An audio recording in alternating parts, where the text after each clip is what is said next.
So I wanted to read to you all. Well, I'll just go back first and say the. So one of the things that has been on my mind, and I've said this, I posed this question to everybody about 3 weeks ago, or I think, and or maybe it was 4 weeks ago. But I was asking, like, how many people are interested in taming the mind? And so like the hands shoot up in the air. How many people are interested in taming the mind? And it's not like sort of like, like the line does not, it doesn't stretch down to Atlantic Avenue. I mean, and as I said, not to be overly condescending, but I mean, as someone who has sat with people for over 20 years, my experience with most people is that we tend to be so. The children, are told from day one, you must be tamed. The adults who are only, they only have big bodies. It doesn't mean that they're adults. It just means they're, well, certainly to a child we'll look up. But we were told, when we were little that, you need to be in control of yourself. Teachers told us that. We've been told that. And so, this is not to, we've had good teachers and some of us have good parents. But I do think that there is this part of us from very early on that splits off from some aspect of what you want to call the mind, that says, you can't ever tame me, leave me alone. And so like something that is kind of like resistant to that word taming. So I don't think that taming is something that we like. I think it's really, most of us do not like that word. So when I asked that question, when I said that, how many of us would like to be tamed? I asked that question, number one, as a real, extremely important question that I would like for you to ask yourself. And I'd like to, I've never been interested in being tamed. I mean, I won't pretend to it. I've always had basically this sort of attitude of running away from anyone who's pretended to have the answer. So here, this is from the Dhammapada, and so this is like real famous, but it's beautiful, and you'll get it. It says, just as a farmer irrigates a field, an arrowsmith fashions an arrow, and a carpenter shapes a piece of wood, so the sage tames his self.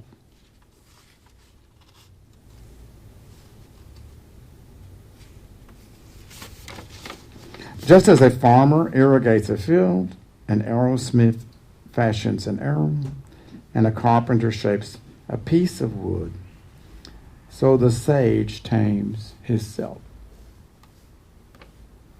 Well,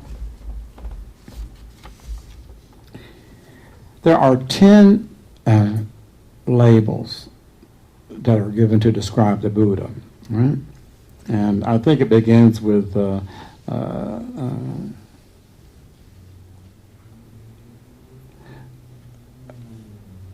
one who comes is number one, and then number two, I think he's called the omniscient one, and there are all of these wonderful titles. But the one, number 8, that I have always loved more than any is, it says, the tamer of men. That could also be women, by the way. The 8th description of the Buddha is the tamer of men. Well, God forbid, right, that we would put ourselves under, the control of someone who was going to tame us gently or not gently. So it is my opinion that the teaching of this guy who we don't know anything about him, really, we can't even figure out exactly when he was born, and they've been changing this for a long time, right? So now lately, they're now having it maybe as much as 150 years later, more towards the time of Socrates, I believe, but it doesn't matter. But I mean, it's all in so much of like the mist of the past. There's little that we know about him, but it does seem to me that the thing that he suggested is that you can tame your mind. I think that's really what he taught. And I think it's what almost every one of us, and I do say this kindly because I'm included, I think it's what almost all of us are just like relentlessly in opposition to. You can't tame me, you know. I have no interest in being tamed because it sounds pretty awful. I will be, what would I be like? This subjected, a slave? What would I be? So I just wanted to go back again and say that I do think that's why it's that, you know, so number 8, which says the tamer of men and women, I think that is what it is describing is that it is that the teaching, the Dharma, is about taming something that is just almost untamable. When we were in Pasadena 2 Saturdays ago, you all know that we were in Pasadena, most of you do, and it was 90 degrees, and there was no air conditioning. You want to talk about being tamed? I mean, I'm just telling you. I think most of us were, not only were we not interested in being tamed, I think some of us were interested in running away. It was like, and also, but anyway, I could go on with that, but then they're watching on the YouTube, so there might be someone from Pasadena. So I'm not going. Well, there was, like, I have to say, like, there was a little tiny closet that was about this. It was smaller than this stage, and that was for 30 people. So we had issues. And so one of the things that I talked about was the 10 ox herding pictures. And so that's what I really wanted to talk about today, and then I couldn't tame my mind. So that was my plan, but it would not cooperate. So then I would like to do that. So maybe I want to do that in a couple of weeks. They're wonderful. But I wanted to say that just so we went through them as we were all falling apart, you know, hour after hour. We went through the pictures, and I wanted to say that that first ox herding picture, which is they're beautiful drawings, by the way, like 14th, really probably the 12th all the way century through. Different Chinese masters used them. And there are beautiful poems to go with each one. If you want to, you can Google it easily, the 10 ox herding pictures. It's wonderful. The first one is this guy. He's kind of like wandering around. He doesn't quite know what he's doing. That could describe every single one of us, right? He's kind of like, nah. And so it's like, it's described. It could be read as describing wandering in a wilderness. All of us wandering around, not connected to a path, not connected to a practice, not connected to a teaching, not connected to the Dharma, not, you know, I guess maybe the accent would be, or the emphasis would be, not connected, which would describe how many people in the world. And so if you go with the Buddha's teaching of suffering being universal, you know, that would mean that, you know, that a lot of people are, that maybe there's some connection between suffering and the absence of being on a path, on a journey. Anyway, so this guy is just traveling around. I actually thought about trying to draw it. Then I thought maybe Travis could do it. Maybe we could sell those in an auction in the near future, right? But they're beautiful. And so anyway, I'm not going to really go on with it because it's a little bit over my head. But anyway, so he's wandering around, and he would be every one of us. We're wandering around, and some of us would be so that to the second picture, because all of a sudden, voila, he sees some tracks. He sees some tracks. These little footprints, and they're maybe not so little. I don't know how big an ox's footprints are, but he sees the footprints of an ox. He doesn't know there's an ox there, right? He just sees the footprints of the ox. And then from the footprints, he starts kind of like searching, as like, all of you know I've been talking about Sherlock Holmes for a while. So anyway, Sherlock would try to figure that out, wouldn't he? He would trace those. He'd say, what the hell is this, right? He'd get his little, whatever you call that thing, and look at it. So he actually then goes from there to, he suddenly sees, and this is the way it's drawn on, I just love this. It's like the ox is almost completely hidden behind trees, but his great old big butt is hanging out. There's just a great old big rump back there. And so, but at least he now sees the ox, right? He sees it. It's there. It's real. These are all steps on the spiritual journey. Each of these steps are a step on, and that every single one of us in this room, I think it would apply to every one of you. Seeing the ox might be the first time that we really ever began to have this sense of the reality of the mind. There is a mind. Or as an esteemed teacher once said, a very esteemed teacher said, it's your mind, stupid. And the interesting thing is that, like, the most famous teacher of Zen, his name is Bodhidharma, you could argue that that's what he taught. I never realized that for a long time, that's precisely what he said. It's your mind, stupid. Well, he didn't, he didn't put it that way. But, so you see, I'm in pretty good company. I've thought many times that, that we wouldn't be doing so bad if we just sat for 30 minutes reflecting on the fact that it's your mind, stupid. Just over and over. All right, so anyway, this little guy gets a rope around the nose of the ox, the ring, right?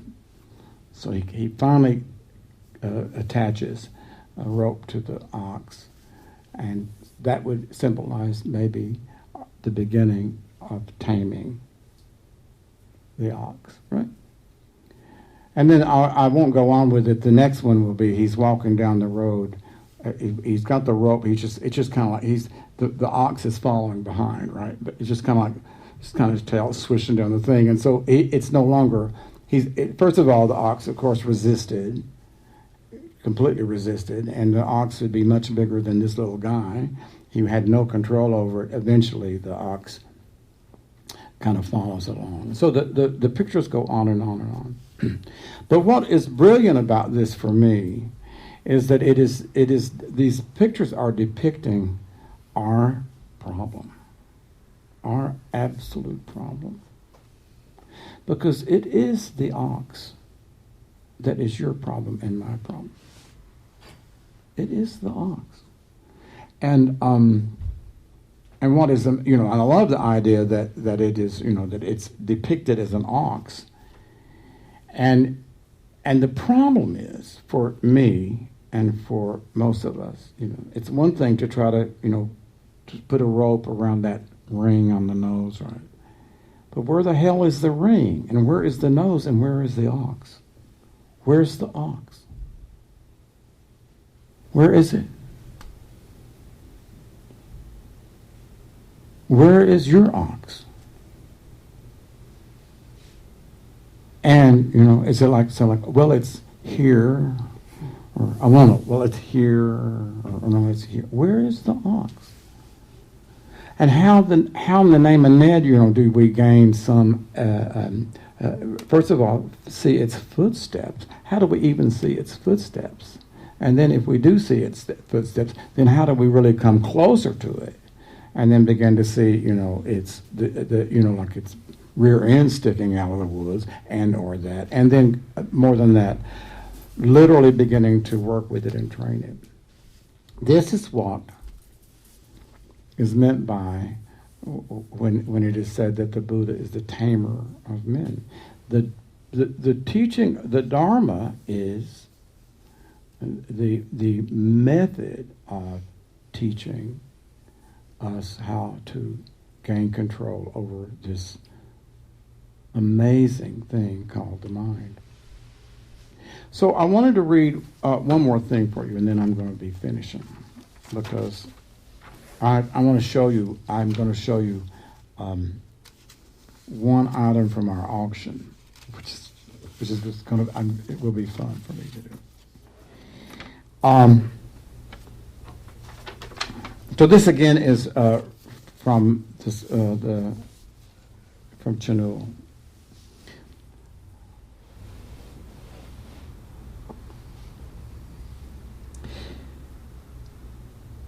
So he's reading, he's teaching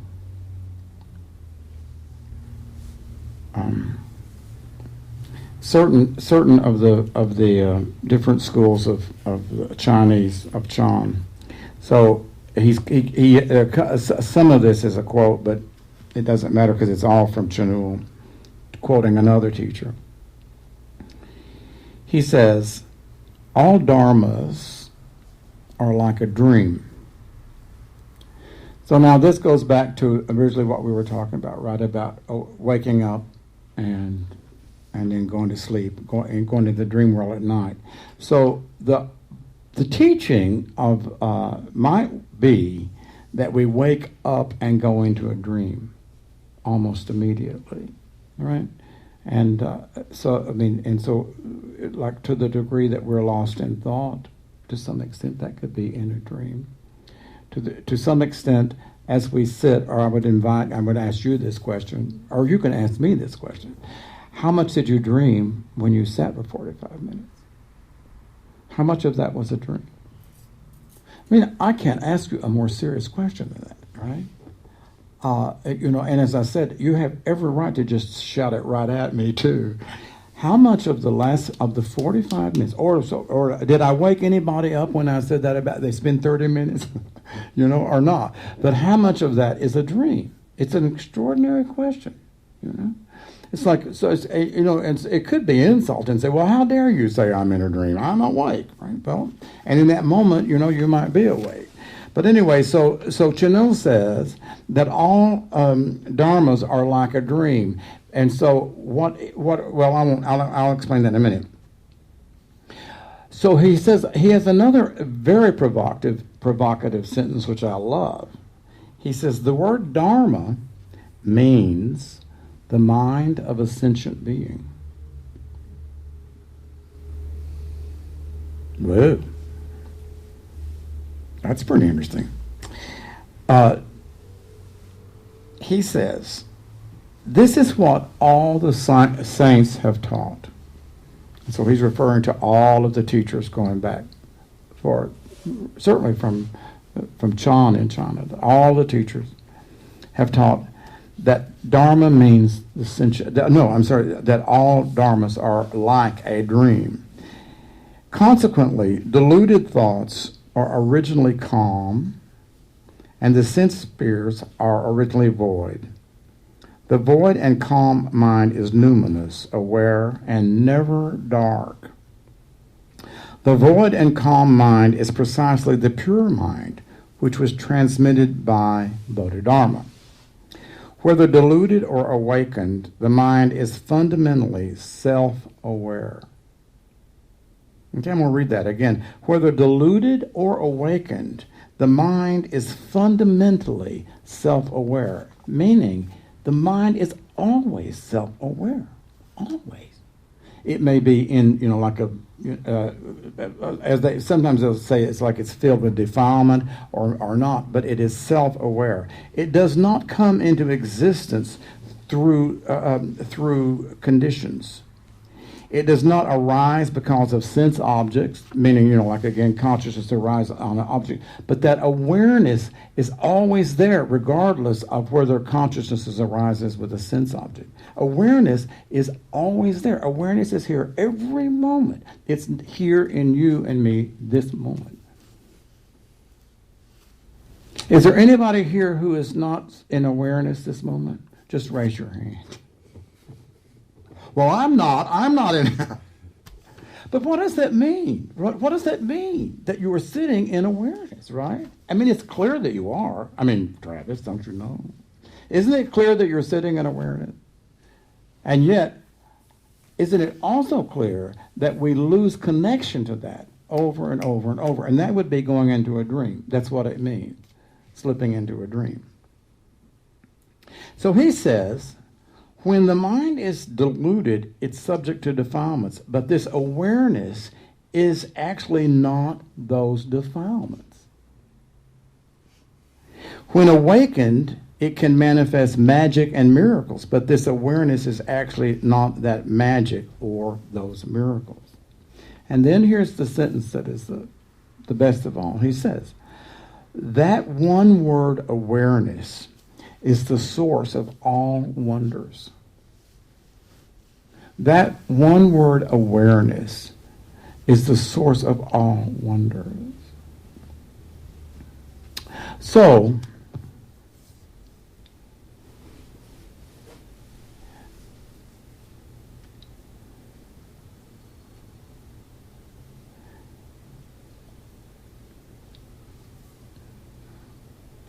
we're programmed to wake up and go to sleep, or to slip into a dream. We are all programmed that way. I am.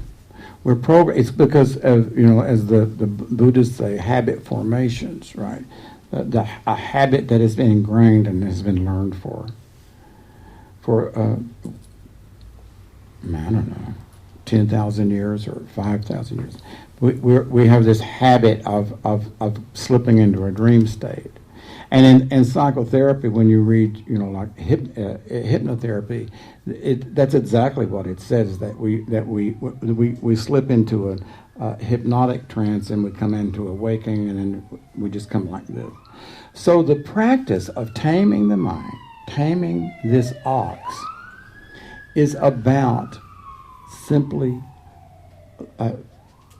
learning its tracks, and becoming eventually so aware of it, that you can work with it.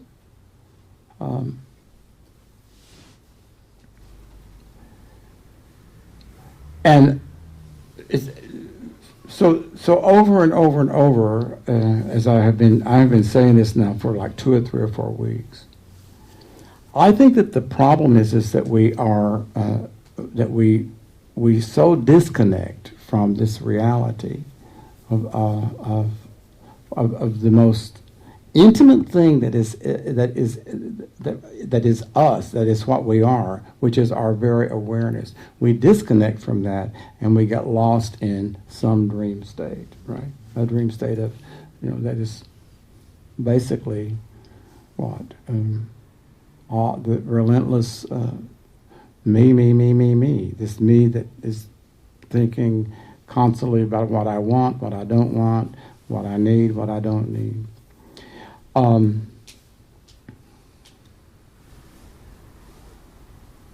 So I'm just about out of steam here.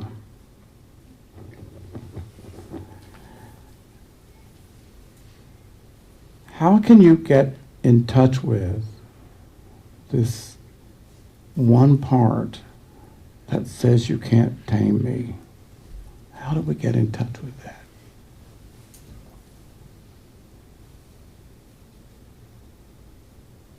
Anybody got you got a suggestion? So that is my question. Is that that to aspire to that, I think, is the crucial step. You have to want it. You have to want it, don't you? You have to want to tame that which prevents us from being awake. How many people want that? Do you want that? I do. Okay, that's all.